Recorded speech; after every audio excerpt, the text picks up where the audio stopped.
Well, there are a few common masks we wear. There's emotional masking. That's when you say, "Oh, I'm fine," when you're actually deeply hurting inside. Personality masking, being the chill, easygoing one so you don't take up too much space. Confidence masking, doing absolutely everything yourself because the mere thought of needing help feels unsafe. Conflict masking, just smiling and agreeing to keep the peace. And sexual masking, performing confidence or hiding your true preferences to avoid judgment. You might be rapidly identifying some of your own behaviors right now. And hey, that's okay. That is the very first step to understanding your own armor. Part 3. Why we build shields. To understand the roots of all this hiding, let's look at our early conditioning. We're going to use a really powerful case study from clinical research. Meet Steen. Outwardly, Steen was the absolute perfect economic student. We're talking top grades, highly social, impeccably put together. But that perfection was her spacesuit. Behind the walls of her family's beautiful villa, Steen was secretly managing a completely broken household. Literally, from the age of 11, she was buying the groceries and cooking for her little brother because her parents were entirely consumed by their demanding careers and, eventually, their messy divorce. Her outward perfection hid a childhood of forced, premature independence. During therapy, Stein had this incredibly heartbreaking realization. She looked at her therapist and said, "I am pushing myself harder than anyone else ever could."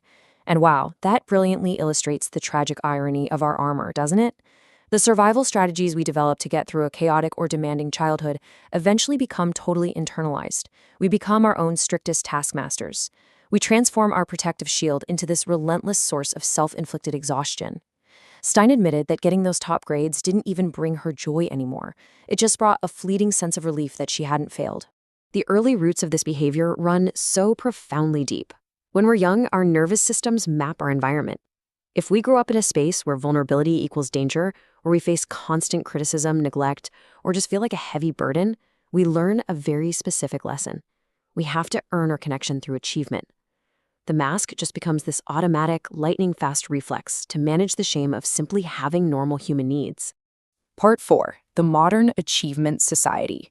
But listen, it's not just our childhoods to blame here. We really have to look at the macro lens of society.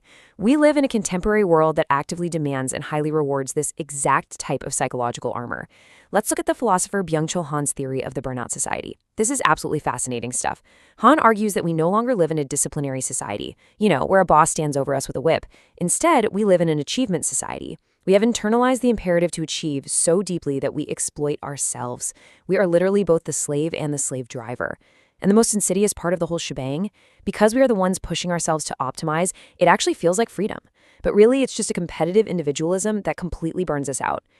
Erich Fromm's two modes of existence